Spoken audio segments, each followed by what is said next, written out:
Obtaining 10x rewards. Reincarnated into a novel as a side character. By winterdragon_1. Chapter 49. He suddenly felt her gaze turn intense for a moment, as if she felt his sympathy. Anyways, don't bother me. He mouthed the words for her to understand, shifting his face mask slightly and used cosmic void gaze to see her response. For some reason, he felt she was angry and her gaze was hostile, though she quickly calmed down soon.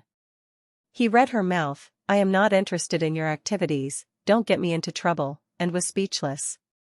He could not help but wonder if she was really not interested. If she was really not interested, then why was she staring at him again and again earlier? Not to mention, she had the audacity to tell him to not create trouble for her? She was really bold.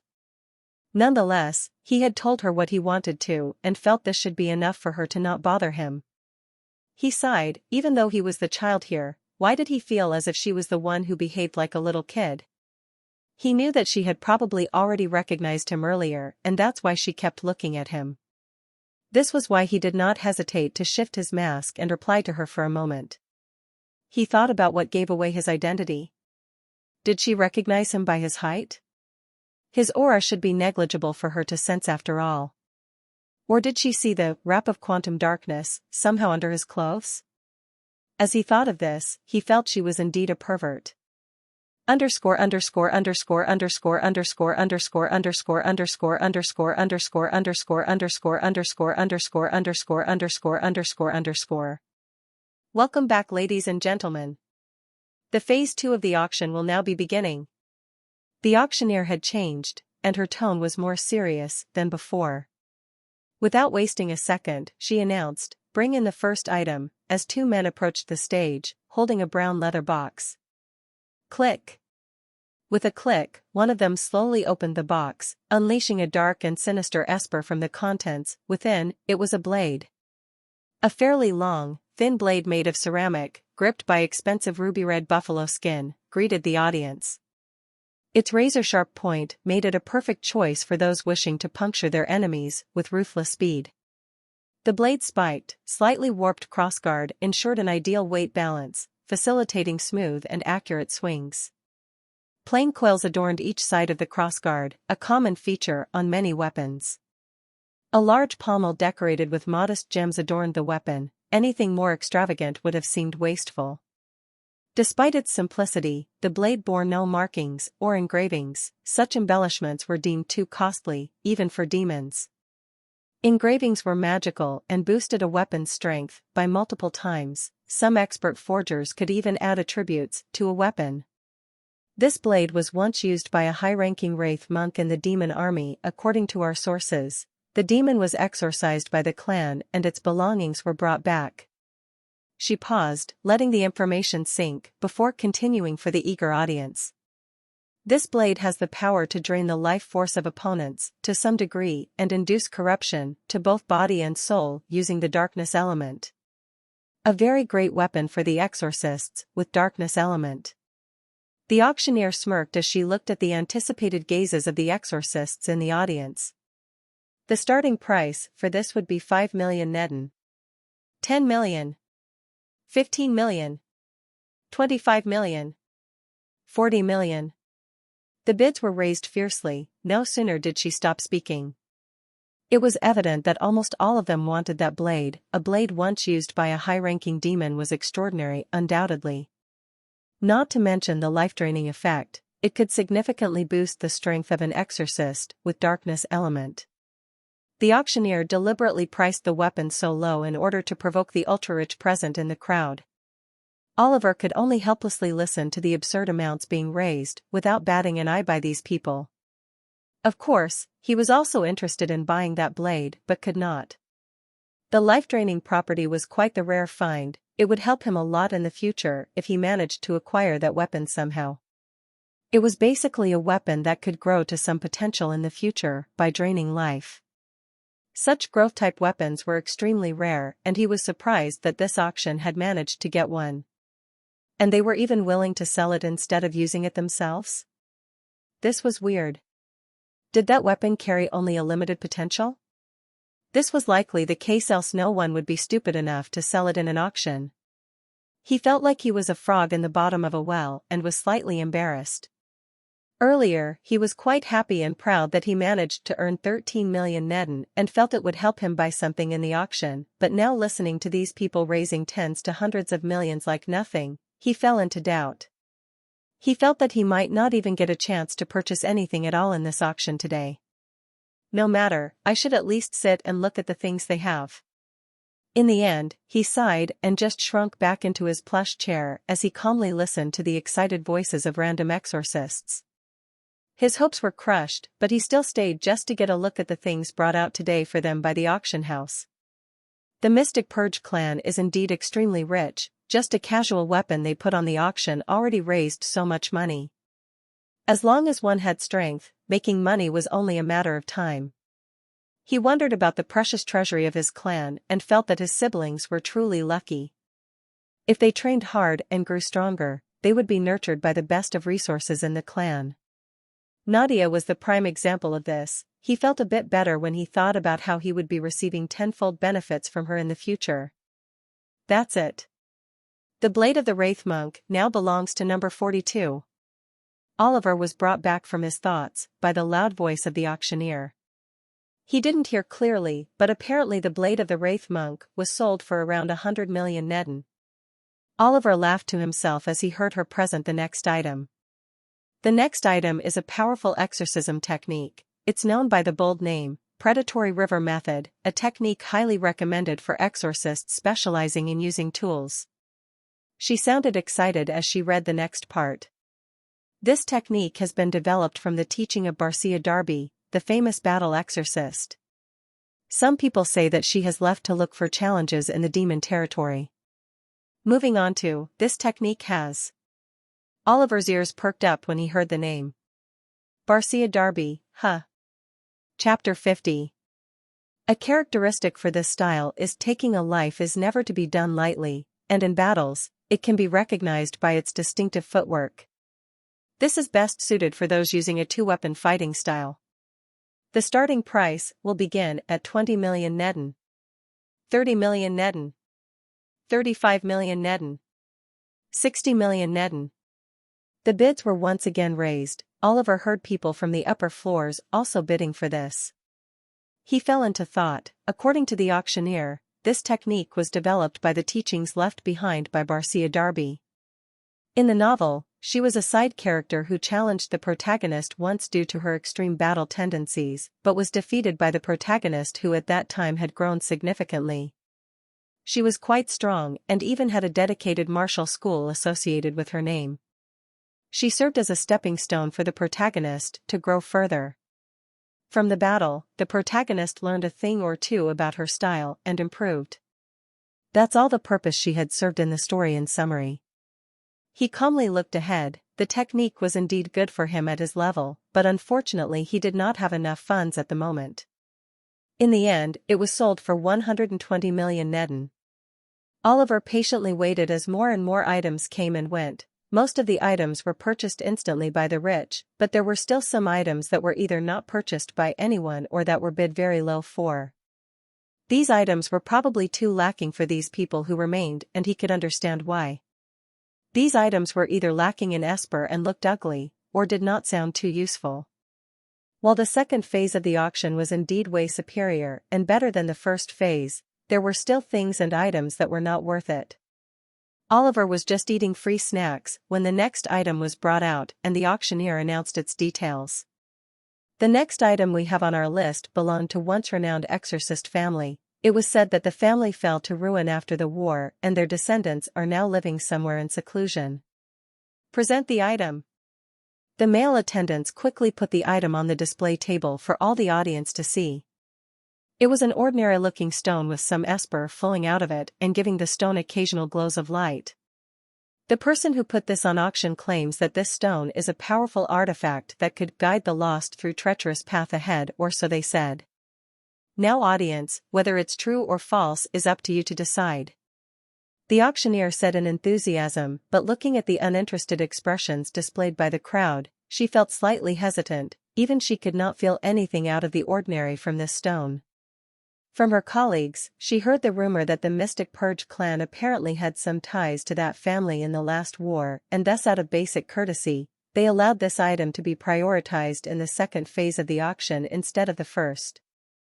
It all made sense to her that no one was interested. These people were all high-class exorcists from distinguished and wealthy families. Such an ordinary thing had no place in their eyes.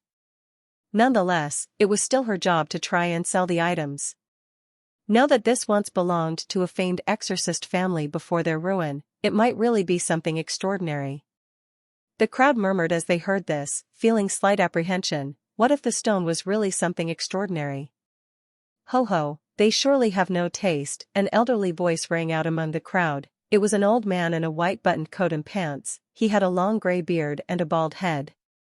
Adjusting his gold-rimmed glasses slightly, he said, "This is just an uncommon rank artifact. I am sure the most it could do is help its owner walk at night by acting as an esper torch."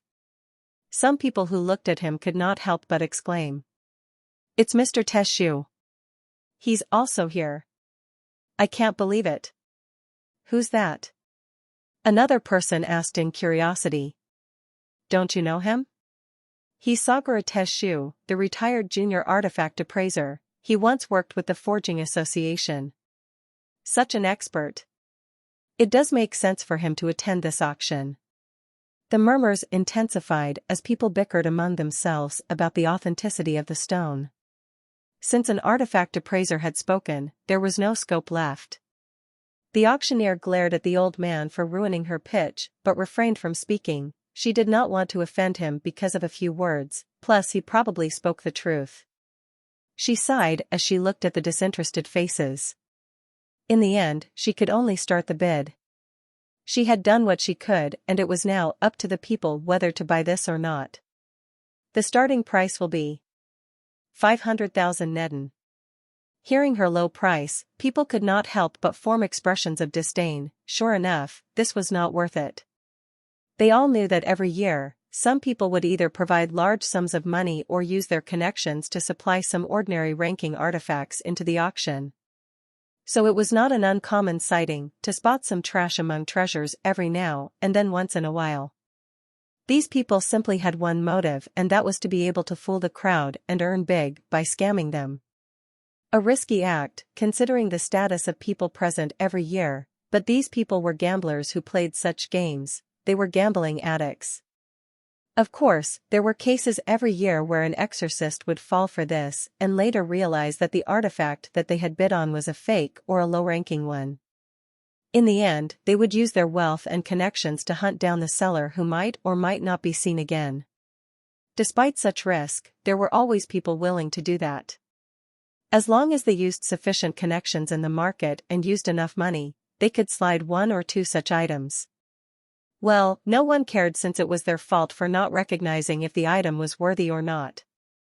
The hall was silent, not even the people from the upper floor were interested in bidding this time. Just as the auctioneer was about to move on to the next item and discard this one, a calm voice sounded in the silent hall, shocking everyone. 500,000 Neden. Chapter 51. 500,000 Neden. A calm and composed voice rang in the silent hall, stunning many. It was Oliver. Oliver had bid for the stone unexpectedly? People turned their heads to look at him and realized it was the same person with the suspicious outfit and mysterious powers from earlier. The auctioneer paused, giving Oliver a look before she quickly said, 500,000 Neden. Does anyone wish to counter? Humph. The old man from earlier sneered as he looked at the short Oliver with a gaze of disdain. Young and naive, don't know how to appreciate elders' help? This generation is useless. Being the old block he was, his thinking naturally matched his age.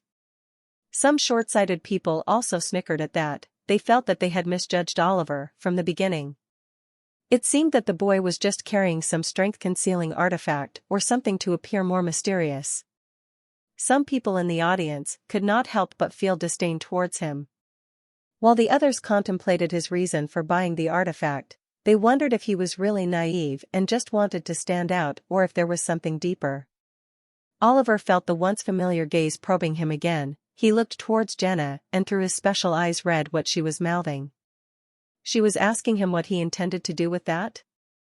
Although it was not her business to know that, he did not say that. It couldn't be that she was concerned about him either. A ruthless and clever woman showing concern for him all of a sudden? He would never believe that. It was possible that she wanted to know if he knew anything related to the artifact or not. Naturally, he wouldn't tell her anything or she'd directly place a bid that he would not be able to match. He mouthed the words. I want to stand out. And then ignored her. Underscore underscore underscore underscore underscore underscore underscore underscore underscore underscore underscore underscore underscore underscore underscore. Jenna, who was far above, was stunned after hearing his reasoning. She knew that it was not this simple. This little kid, although he looked silly and naive, was very money-minded. He was aware of the rates, and his eyes were that of a growing merchant. He would not deal in loss, and that stone, which everyone was thinking was going to cut a loss, was suddenly bid by him. Had she not known him, she might also have thought of him as an attention-grabbing brat, but not now. She knew his personality from their interaction last time. He was a genius when it came to picking trash among treasures. His artifact appraising skills were too good. So good that she was willing to invite him to become a true member of the Black Codex Federation. He definitely saw something in that stone that she was not able to detect.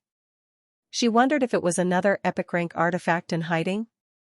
She suddenly had the strong urge to bid against him. With her wealth, he would not be able to compete with her at all.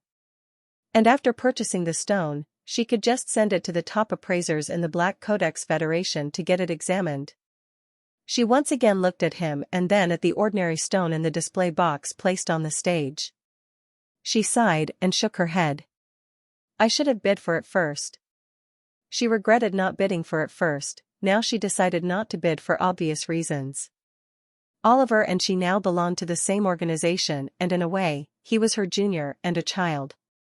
If she really competed against him, then not only would she worsen her ties with him in the future, but also be indirectly or directly provoking him based on his thinking.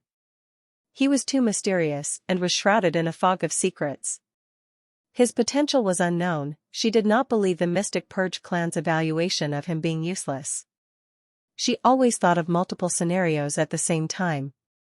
What if Oliver was extraordinary and the clan simply did not want to leak the details about their best heirs to other people in the clan, so they just termed him talentless? What if Oliver was hiding something that not even the great clan was aware of? There were many scenarios revolving in her mind.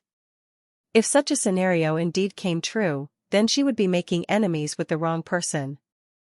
If she had bid before him, then he wouldn't have had any reason to blame her, but what's done was done. She decided to place more importance on human resources than materials this time. With her calm mind and wits, she had survived and dominated the business industries among exorcists. She knew what was more valuable to her at the moment. With a heavy heart, she calmly waited. Even though she had earlier been suspected by him for being creepy, she let it go.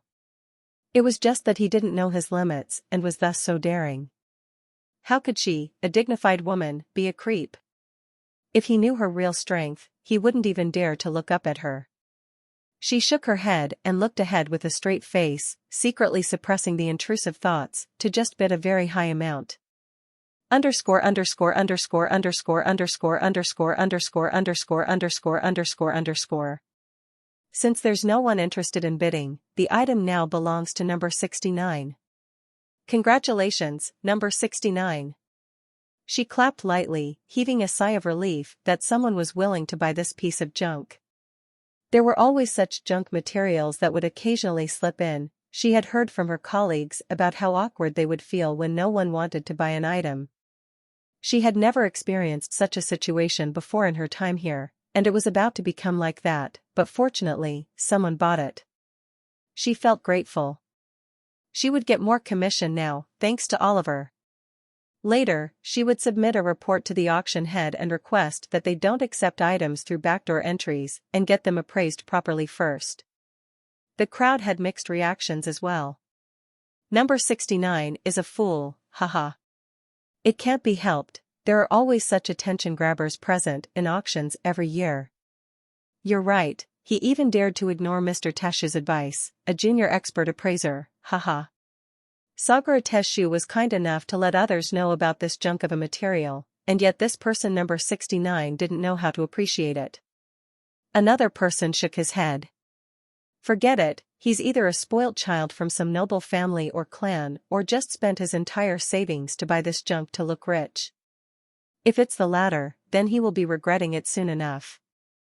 It was then that they suddenly felt a chill. Chapter 52. They suddenly felt a chill behind and got uncomfortable all over. Looking over, the masked person was looking in their direction, and his eyes, for some reason, felt intimidating and overbearing.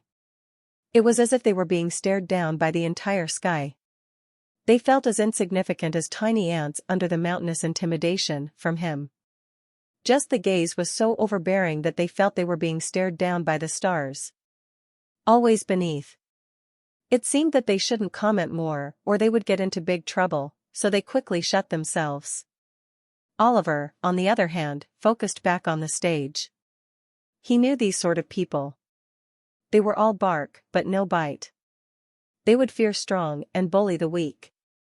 He used only light intimidation and silenced them instantly. Calmly, he assessed the situation. He had purchased the artifact. The artifact everyone was considering useless and uncommon rank. An item that made others feel that he was trying to show off. Something that a junior expert appraiser from the Forging Association advised against. He bought it. Why? Just why would he purchase such trash? Simple, because it was not trash. But a gem in the covering of garbage that they could not see. This artifact was called Stone of Sight and was an item that was originally possessed by the High Priestess of the Vesa family in the story's original plotline. She was the future companion of the protagonist of the story. In the novel, they both worked as allies for some time before departing. She was someone who fought alongside the protagonist and helped exterminate demons who threatened the very concept of humanity. She was someone with the power to predict the future to some extent, and the source of her powers originated from this Stone of Sight. It was this artifact that helped her awaken her latent potential and rise above other exorcists. She could divine events that were going to happen at some point and change them. The Stone of Sight was the original family heirloom of the Vesa family, a once-renowned family that participated in the Great Demon War as a vassal family for the Mystic Purge clan. They were a family of seasoned exorcists, having multiple achievements, and was also the place that once birthed many powerhouses during the Dark War. They fell from grace when their acting patriarch at that time fell against the demons in the battlefield. Slowly, other families rose above and took their place, chipping away at every prestige they once were proud of. This was how the world worked. If you were not powerful enough to defend yourself and your family, then you could only step down and let others rise above you. There were countless other families vying for the attention of the Mystic Purge clan, wanting to earn the status of a vassal family, and they would do anything to rise above their competitors, schemes, plots, blood, whatever was possible. All for the mere attention and recognition of the great clan. The Mystic Purge clan, being the infamous clan they had been, did not even bother looking back and moved forward with the newer and better vassal families. Time passed, and the Vesa family slowly disappeared, at least from the public eye. While actually, they had just secluded themselves in the dense mountains of the north. The family was suffering badly during this time. The lack of decent exorcists in their family was one of the major reasons. They could have directly migrated to the area with normal humans and could have lived a somewhat good life, but they did not. If an exorcist family decides to assimilate completely in the normal human cities, that would mean forever sealing their abilities and powers and live as normal humans. This was the greatest shame an exorcist clan or family could suffer from. They would be forever killing their exorcist background to the root by doing that. Of course, the Vesa family refused to go down this way. The current patriarch was an average man at best, both in terms of abilities and management. No one in the exorcism community would be willing to live the small life of a normal human. This was how the world worked, no matter how it was. During this time, fortune finally shined on them as they gave birth to a talented daughter. She had above-average potential and was hardworking. She cared for her family and desired for her family to once again regain their lost respect. She should be older than me, Oliver thought. At this moment, she was already some years older than him. Upon seeing her family's dire circumstances, she decided to do the ultimate. Without the notice of her parents, she secretly picked up some valuables from her family's treasure vault. There were not many things, but she took what she considered to be sellable. A reckless and stupid move, but she did it out of desperation. She was not able to see her parents suffering every day. She hated this. What was the use of treasures or heirlooms if they can't be used when needed? If they can't be used and were only serving as decorations, then it was better to earn something from them. The readers empathized with her decision to sell the artifacts, seeing as it was an action out of love for her family and her desire to improve their situation, rather than a selfish or malicious act.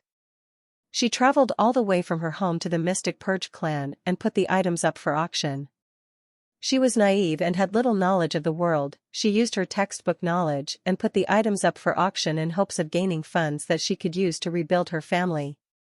Maybe this was why she was scammed multiple times after leaving the mountains. She truly acted like an oblivious and ignorant bumpkin. He wondered how his actions would affect the future since he had directly purchased the heirloom of the Veza family. He didn't know if she was even aware that the stone she had put up for auction was so important or not. She didn't just think it was some ordinary item, right? He doubted. The Stone of Sight, although appearing lacking and useless, was not. This was just because this artifact had certain conditions that needed to be fulfilled first, before it could grant the bearer future sight. The only reason people never realized its true potential was because the first and foremost condition to activate this artifact was through a sacrifice. A sacrifice of one's own sight to achieve the first condition. The artifact worked on simple reasons. For someone to be able to bear the powers of future sight, they must be prepared to vassal that power inside their eyes.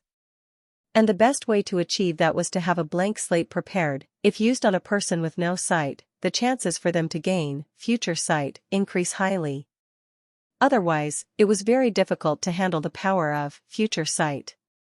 In the novel, it was mentioned briefly that someone had purchased the artifact from the auction, and later the daughter of the Veza family had to go through many things and situations before being able to retrieve the artifact back.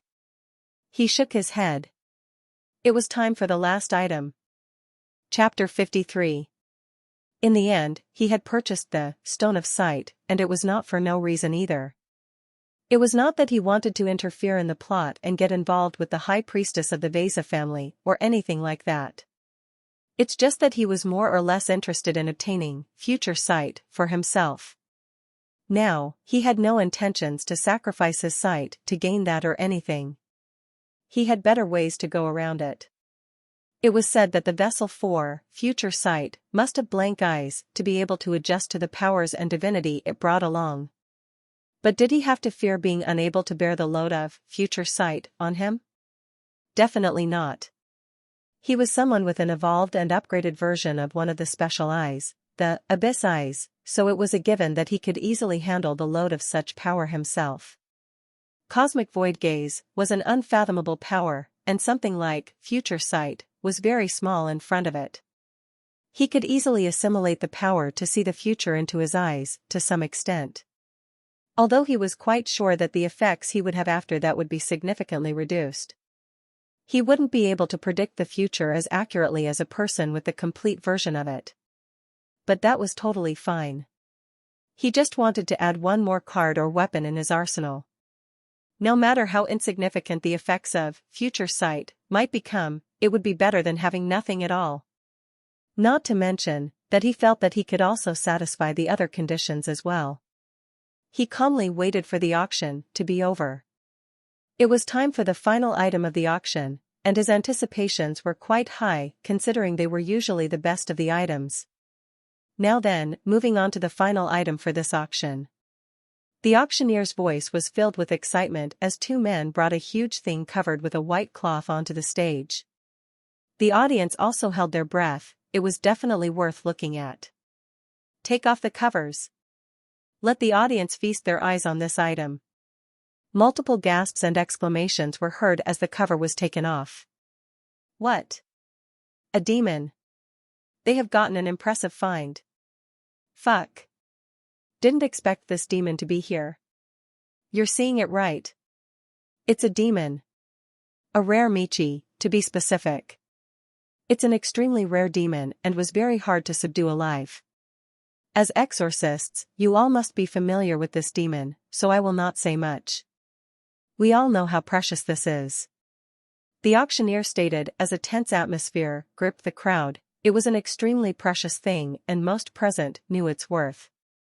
But the problem was that this demon was going to be sold very high, and most probably all the VIPs on the second floor were going to fiercely bid for this. The people on the ground floor could only listen at this moment. Interfering now would be useless and offensive. None of them wanted to offend the strong individuals above for this. The bidding will start at 50 million Neden. 60 million. 80 million. 120 million. 150 million. Terrifying amounts were raised without batting an eye by the VIPs present. They all knew what this demon was worth and wanted it. Oliver sat on his chair and looked at the demonic creature closely, observing its features with interest. The creature was taller than a lamppost and moved crouched and close to the ground. Its blistery skin looked melted onto its swollen muscles. Its body appeared to be covered in a foul-smelling liquid. It had 2 arms that were too long for its body and ended in hook-like teal talons. 2 grotesque arms sprouted from its back like wings. Its face was bloated and bulbous. Its mouth gaped open with rows of saw-like teeth and a long black tongue. It had a single ooze-secreting white dot for an eye. Amici. He knew of this demon from the novel. The reason the exorcists were so excited to see this demon was due to its special qualities. The demon possessed a poison brain. There were 17 different pathways inside the demon's brains, which could be used to extract and make 17 types of terrifying poisons. Capturing a Michi was very difficult as they usually lived in harsh environments and would rather die than be captured. That's why a living Michi was a rarity. He was feeling a sense of awe. He had never seen a fantasy creature before. All he was familiar with was a lazy and fat cat at home so far. So seeing a demon for the first time in his life left him impressed. His lips curled into a small smile. He has always read about demons in the novel and heard about their grotesque appearances and terrifying powers. Looking at the demon's appearance, he did indeed was feeling disgusted as a human. Wait, I won't be termed a racist, right? He felt it was possible that he could be called a racist by the demon heretics or followers in the human territories. Well, they would need to come out of hiding to call him that first. He heard the bidding was becoming heated as seconds passed by.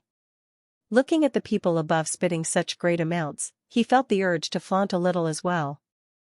Throughout the auction, he had been feeling quite poor. 180 million.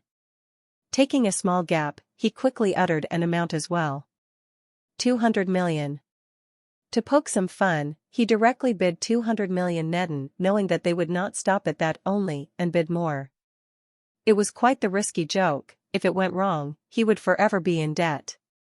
Only because he felt it was funny and safe did he place the bet. However, to his shock, there was silence after he spoke, which made his hair stood on end. No way, they will bid more, right? He looked around and saw many people looking at him with strange expressions. What the fuck? Was that a big amount to these people? They're going to bid more, right?